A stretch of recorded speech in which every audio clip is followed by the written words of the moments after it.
everybody. Well, it's final time, and it's about time if you ask me. So, hope you're doing well.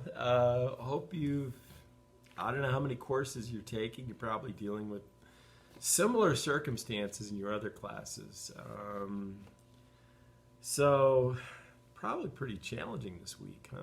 Okay, well, we're going to try to make it as easy as we can. Granted, we've got, a fair amount of material that we have to cover. I'm going to go through a little bit of logistics first, okay? Basically, half the exam is going to be verbatim what you did on the midterm. So really, all you have to do is correct any mistakes you made on your midterm, and you've got half your grade locked in. And the format's going to be true, false for the first, it's 100 questions total, okay? Now the first 25 are going to be the true, false questions from the midterm. When you get to the true, false section, which will start with question 51, questions 51 through 75 are going to be the midterm questions that were multiple choice. And the multiple choice for the second half of the class, which is chapters 5, 7, 8, 13, 18, and 20. Okay.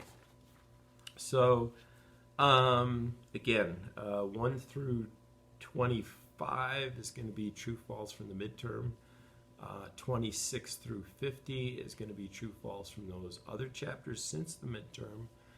Then we go into question 51, which is multiple choice from the midterm, and then we go from 76 to 100, and that's going to be the ones from the latter part of the course. Okay. Again, more logistics. The exam's May 11th. Okay, that's next Monday, and we're going to go from 6 p.m. is when it opens. It locks at 11 p.m. Now, I'm assuming all of you saw the note. I sent each person an individual note through D2L talking about the school policy. And it clearly states that, my jurisdiction and connection to this course ends May 11th, which means your exam locks at 11 p.m. My powers to do anything end 1 hour later. Okay, Cinderella's golden slipper, don't remember the story, but whatever, turns into a pumpkin or whatever. I don't know. I'm sorry, I'm not quite up on my fairy tales, but the bottom line is my jurisdiction over the course ends 1 hour after your final ends. So please, get everything done. Just like the midterm, it's going to be one attempt, okay? So get through it. Don't let the clock run out. If you start it, try to stick with it and finish it in one fell swoop. Really shouldn't take that long. Shouldn't even take close to that long. I hate to use classes as litmus tests against others, but for frame of reference, just to sort of give you some idea as to the time metric.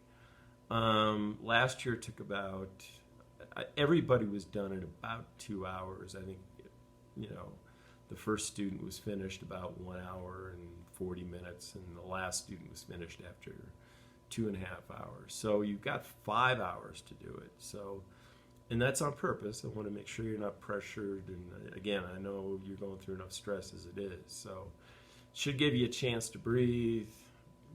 Halfway through you can brew a little chamomile tea or do some yoga poses. Whatever it is that relaxes you, okay?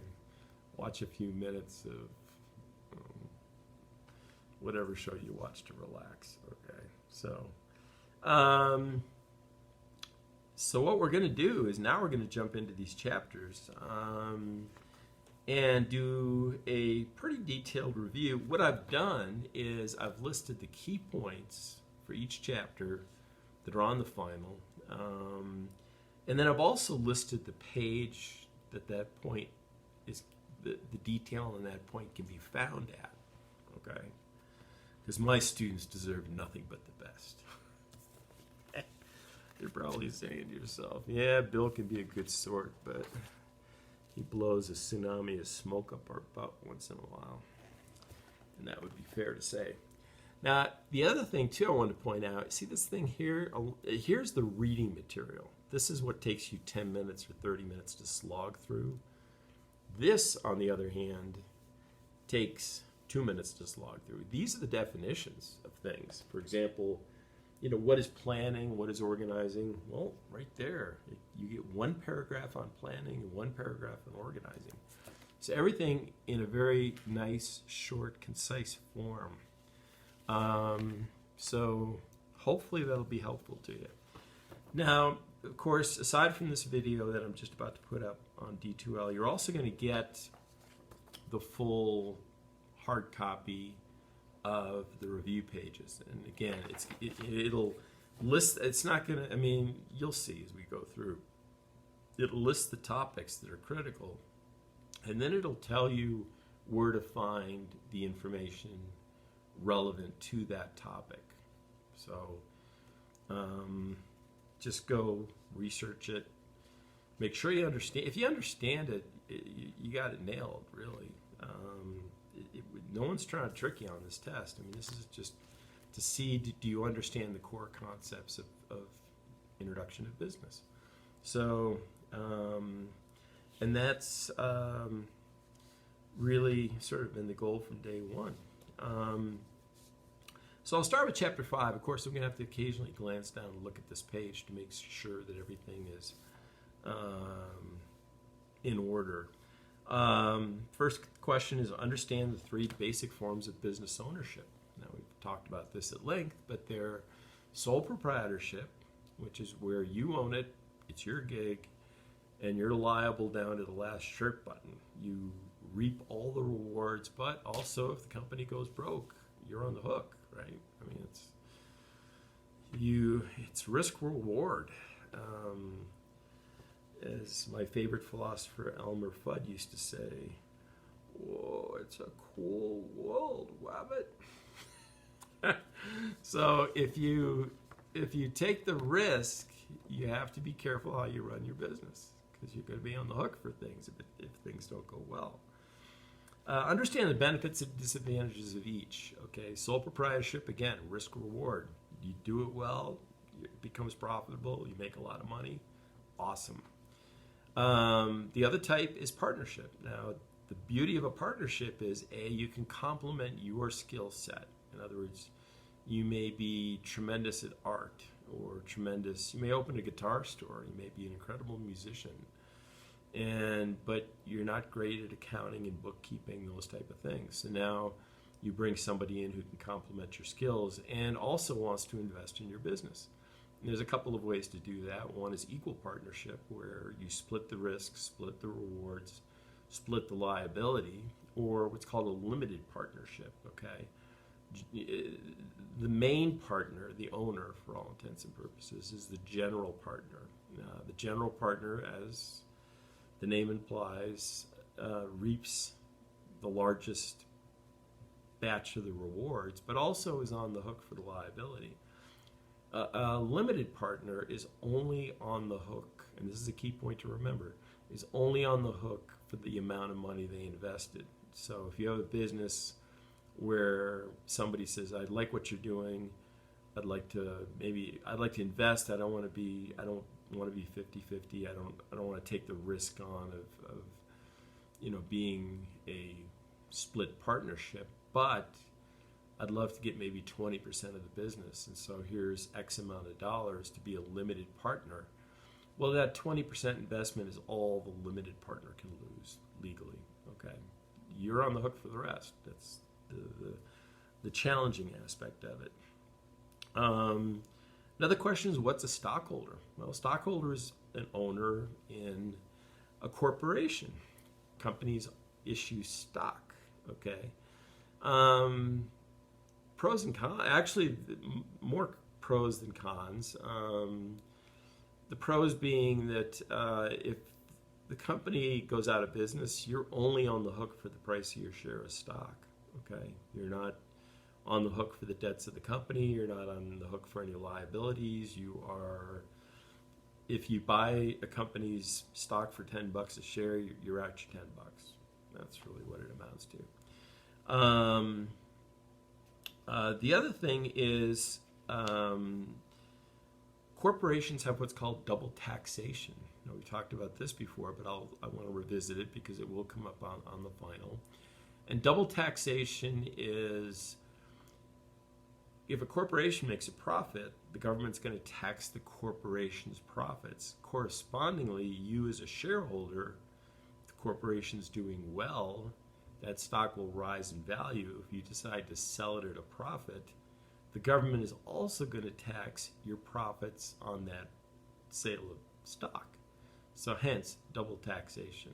The government's going to take the corporate's profits, and then, for example, if the company made $1 million profit and the corporate tax rate was 25%, well, they'd have to write a check for $250,000 to give to the government at tax time. And if you own a share that was $20 and it goes up to $25 and you sell it, well, you have to pay tax on the $5 profit per share of that stock. So really you're getting hit two ways. Okay. Understand what an S corporation is. An S corporation, to the naked eye, looks like a corporation, but unlike a regular corporation, it's taxed as a sole proprietorship, meaning that the holders of stock in an S corporation only pay taxes if it was a sole proprietorship, meaning almost just you're paying like individual tax rates. Okay, so you may say to yourself, well, why wouldn't everybody be an S corp? Well, the law stipulates that an S corporation can only have 100 shareholders. Okay, so really you see what I would call tweeners, businesses that are too big to be a partnership and too small to be a corporation and don't have enough revenue or size or critical mass to go public. Well, they apply to be S corps, and they say, okay, we're going to limit our ownership to 100, and you pay a much lower tax rate if you're profitable. So there's a benefit to that. The downside is you can expand the number of shareholders. A corporation go out and raise additional capital by soliciting more people to buy stock. So there's that. Also, there's a question about cash flow. I mean, the subject of cash flow really comes up in a couple of topics, primarily in Chapter 19 when we talk about chief financial officers. Okay, but cash flow also applies to all three of these forms of business. Again, sole proprietorship, partnerships, and corporations, because you have to manage your cash flow properly to guarantee that you're going to, weather either economic downturns or seasonality. If you run a coffee shop at a ski resort, well, business may boom from October until late March.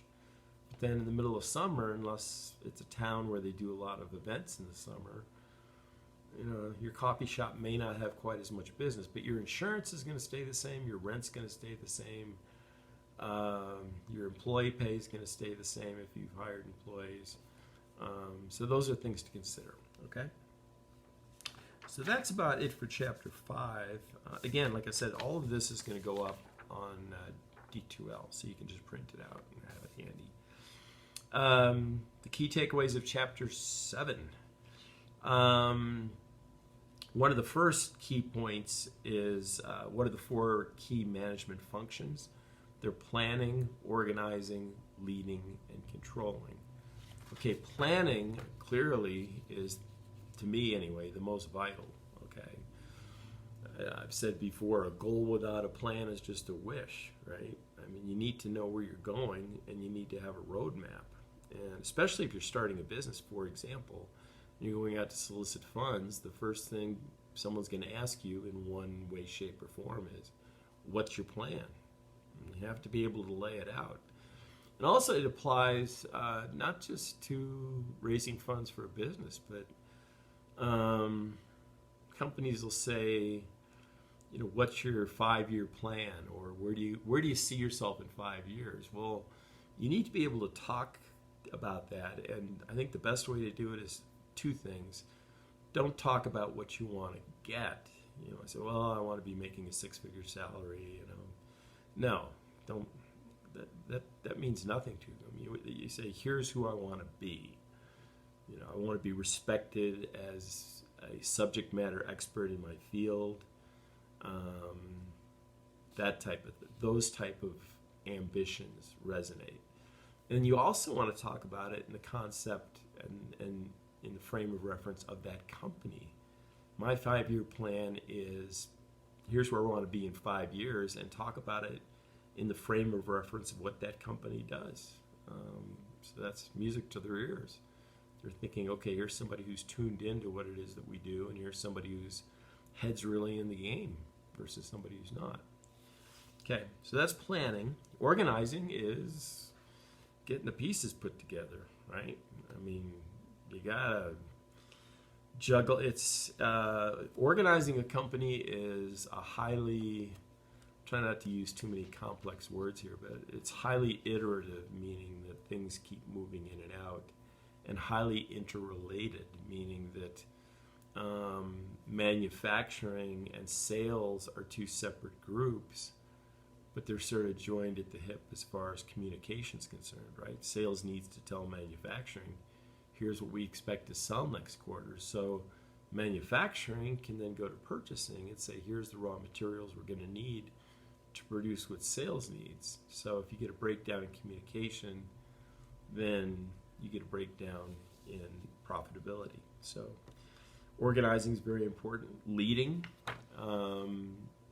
people look to the person in charge or the person running the department or whoever your direct manager is for leadership.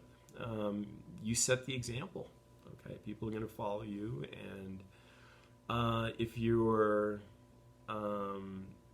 hardworking, responsible, ethical, people are going to take you. People will know that that's going to get them ahead in the company. Okay. On the other hand, if you're not those things, I would be looking to go somewhere else. You certainly don't want to. It's some companies have reputations of not being highly ethical, and I've had some friends, go on job interviews, and the company says, "Well, gee, you worked for this company, and they've been investigated by the Securities and Exchange Commission. And, they're known as a bunch of bad actors and not terribly ethical. Why would you work there?" And better have a good answer to that, because those are the kind of tough questions that might pop up. It's another saying that I like is, you're the average of the 5 people you spend the most time with. Okay, so same thing goes in the corporate world. If you look at the 5 companies that you may have worked for over 20 years, your MO in the business world, your methods of operation, tends to be the average of who you've been associated with. Okay, and then controlling is the last one. Okay, you need to monitor. You need to set expectations, and then you need to control and monitor those expectations. Are we on track? Simply put, no need to really go into too much more detail. We've already covered another topic on this, definition of planning. That's one of those 4 functions. Definition of an organization's vision, which is, where is this? If you're a startup, what do you want to be when you grow up? Is kind of the vision. Where do you see yourself in 5 years? That's a vision. Okay, so companies, investors ask companies the same questions that companies ask people. Okay, what's your vision? Define goals versus objectives. One's short term, one's long term. Strategic planning versus tactical planning. I used a sports, like I said, I tried to get away from the sports metaphors, but strategic is long term. Who are we going to draft this year? Who are we going to build our future upon?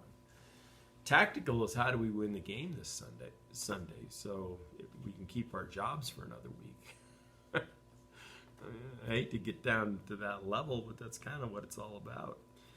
And then, what is a SWOT analysis. Okay, you may think it has something to do with tennis or baseball, but no. SWOT is strengths, opportunities, weaknesses, and threats. What's the competitive landscape? Now, it's not on the test, but one thing I've talked about is barriers to entry. Are you in a market segment where people can easily enter it and undercut you either on quality or price or critical factors that customers may take market share away from you? Okay, if you've got sort of a moat around your business where it's hard for the invaders to come in, that's a good thing, right? Okay, so SWOT, strengths, weaknesses, opportunities, and threats. So, and yes, that will show up on the vinyl. So, Chapter 8 is management theories. We're not going to get too deeply into it. You need to know the two key players are Henri Fayol and Max Weber. You need to know what the difference between Fayol and Weber's theories are. The fact Weber's known for management of workers that follow strictly established rules and guidelines. My metaphor for that was if you're building a space shuttle, you want somebody who believes in the theory of Max Weber to be building it, because everything's got to be very precise and very strictly following the rules. So what's an organizational chart? Well, it just defines, the food chain of the organization. Basically, it's who reports to who. Okay, so and whose span of responsibility covers what areas. What's a tall organization? Well, a tall organization, don't see too many of them. They're inefficient. A tall organization, I think that is an exam question. Is a tall organization efficient? And if that's the way it's worded, the answer is no, it's inefficient. Because basically the way it forms is company A acquires company B, and they're in such a rush to utilize the benefits of company B that they simply sort of stack the infrastructure and the personnel of company B on top of company A instead of trying to blend them together. That's too confusing. Yeah, we don't have time for that now. We'll put that off till later. We'll wait till the slow season to actually integrate departments. So right now we're just going to operate them as separate entities, and again, just sort of put one right on top of the other. That's a tall organization. A matrix organization is like a computer company, okay, where you've got software and hardware, which are two independent groups. Software developed totally different than hardware, but Lord knows those two have to work together, don't they? Anything from games to, data analytics software. Software's got to work well with the hardware. So those are two entities that work hand in hand with each other, but they have two separate columns of research and development, funding, budgeting, that type of thing. What's span of control? If you look at an org chart, how many people does somebody manage? Okay, that's their span of control. If someone has 8 people working for them, span of control. They have 180 people working for them, span of control. What is meant by core competencies? That is, where do you have an advantage? What do you do best? What do you do best and better than your competition? It's a core competency, and that's where you want to focus your energy and focus your product energies. We move on to Chapter 13, the definition of marketing. Okay, so what is marketing? And then the evolution of it as in a previous. Now we're getting closer to material we heard recently. Okay, when people first arrived to populate North America, they didn't have anything, so it was really an era where anything you made pretty much got sold. That was called the production era, right? Okay. Then there was a selling era where it was kind of it was a broad era, but basically the way to illustrate it would be around the early 20s or late 1918 after World War I. And people got rid of horses and moved to cars. And suddenly the car manufacturer's like, well, of course you've got to have a car. Who doesn't have a car? You know, that type of thing. So that was the selling era. The marketing concept era was differentiating products. Okay, so you've got similar products, but you have to give people the impression that there's differentiation between them. Cigarettes is a great example. Beer is a great example. A lot of that has to do with celebrity endorsements. You know, back in the 1950s, you know, most of it has to do with vices, right? Cigarettes, booze, that type of stuff. Mickey Mantle smokes Chesterfields. Frank Sinatra drinks Jack Daniels, that type of stuff, okay? So, what's the marketing mix and the 4 Ps, product, place, promotion, etc.? What's primary marketing data? Primary marketing data is that you go out and collect yourself, okay? That was the example that I gave for the credit card company, where when you swipe a card, that's an event that they aggregate, and they get a nice demographic picture of what your likes and preferences are. Okay, that's firsthand data that they collected themselves. That's primary data. That really, I mean, it was a great project. Again, everybody's doing it these days. This was prototype when I was involved in this big prototype discussion. It was 20 years ago, so now it's kind of old school stuff. But that's primary data. Okay. Secondary data is that you obtain from third-party sources. Benefit to it being, if someone else has done the work, you don't have to reinvent the wheel. If it's a reliable source, you get a much broader view of the world, and you get many more variables of information that you can look at. Okay, so that's secondary data. Another one is the difference between B2B marketing and B2C marketing. B2B means business to business marketing. B2C means business to customer marketing. So as you know, or you can imagine, most of the marketing is B2C, business to consumer. B2B is important because, for example, you want Home Depot to carry your ladders, or you want Whole Foods to carry your vegetable juice. You know, so I mean, that's B2B marketing, but it's important to place your product with key players and key markets, right? So, important stuff. Chapter 18, this is all important stuff. Who am I kidding? At least in terms, it's all important until Monday at 11 p.m. And then I leave it to you to determine how important it is. But to me, and as far as the exam's concerned, all of this stuff is important. Chapter 18, Chief Financial Officer, CFOs. They're, one letter away from a UFO, but no, a CFO is a Chief Financial Officer. That's the person who is vital as far as making sure that funds are allocated. When you get your revenue, especially if you're a company that does many different things, and especially a company that does many different things in many different countries, at the end of the year, you know how much of a pie of revenue you've assembled, okay? Then the fun starts with the allocation of it. You have to decide how you're going to divide the pie, because some products are going to be hotter than others and therefore need more support. Others you're going to phase out, so you reallocate resources away from the laggard products and allocate them to the hotter products.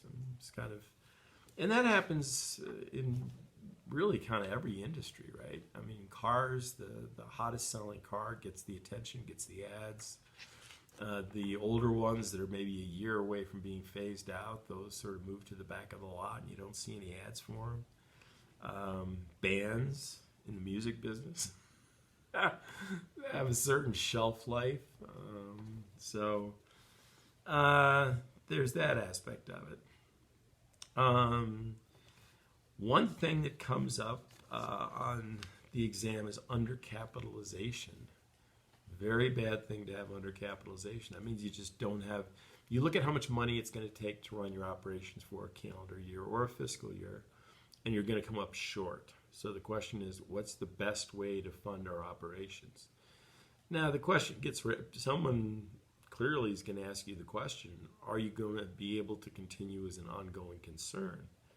You know, because we're not going to continue to fund a money-losing operation indefinitely. But if you see this market growing and you see revenues increasing, we're willing to run with you for several more years, as long as we can see a progression of growth in the revenue in the business, etc. So, but if you're undercapitalized, that means you don't have enough money to make it through the year, for example, and you have to go out and look for sources of funding. Now, that could be anything from bad ones like credit cards to good ones like small business loans. You know, right now the government's guaranteeing them, and that's a lot of companies that have been hit very hard by the coronavirus they are undercapitalized all of a sudden because their revenue stream hasn't just slowed down, it's shut off, right? Restaurants, places like that.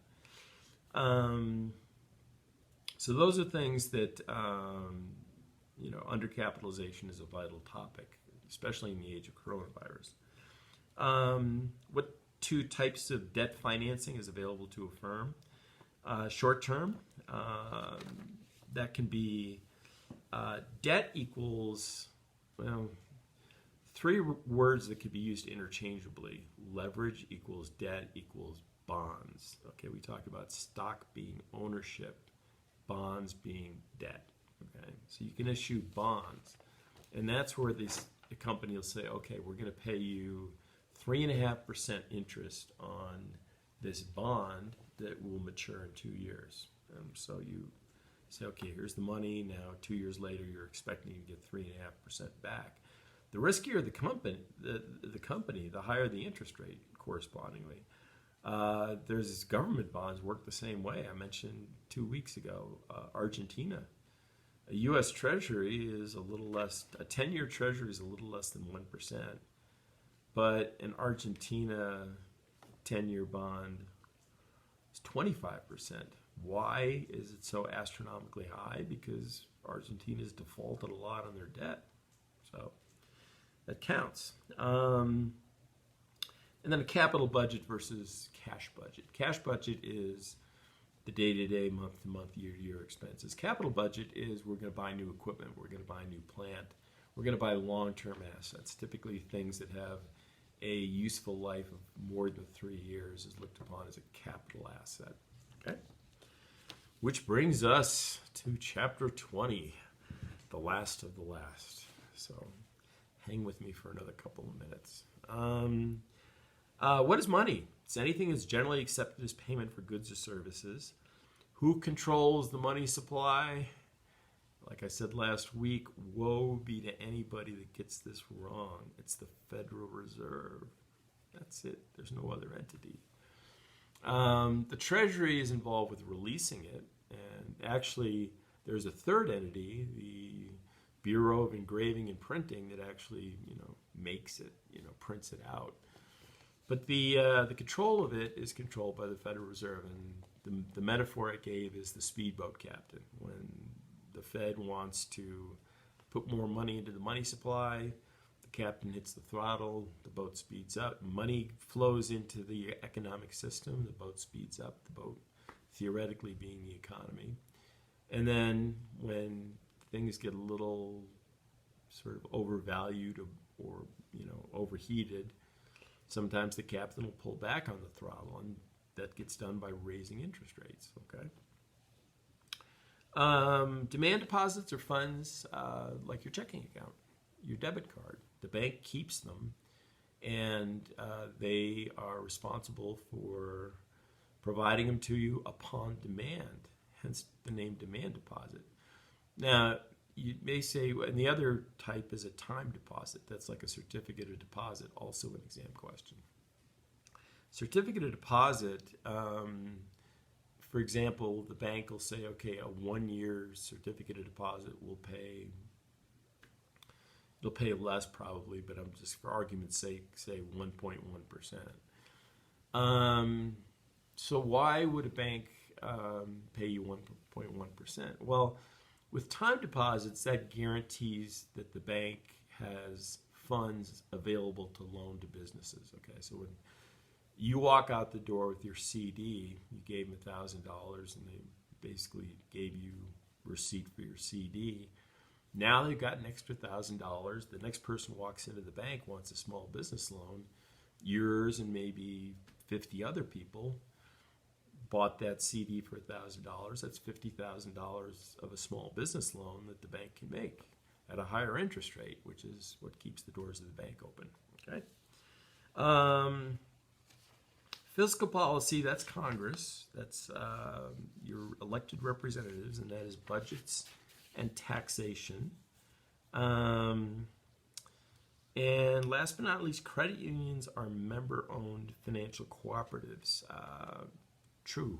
And they are, they're supposed to have a field of membership. In other words, you're supposed to, teachers, credit union, you're supposed to be a teacher, etc. Pros and cons. Pros, they're nonprofits. Cons, they don't pay taxes, so taxes come from elsewhere. But they do serve a useful purpose, especially those dedicated to specific industries. And they were created to serve underserved segments of the population, which is a very noble cause. So I'll leave it at that. Email me your questions. And it's been short but sweet. I mean, we didn't have enough time together this semester. I feel terrible about that. For the short time I've gotten to know some of you, it's been a pleasure. It really has. And let me know how you're doing down the road. Okay, I mean, if I got a class, poke your head in and say, hey, I'm going to whatever, good job, school, more classes at Front Range, whatever it may be. Would love to know how you're doing and how, keeping up with you, that type of thing. So do well. Again, be kind to others, and wish all the best. And thank you for being in my class this semester. I really appreciate it. Good luck on the final.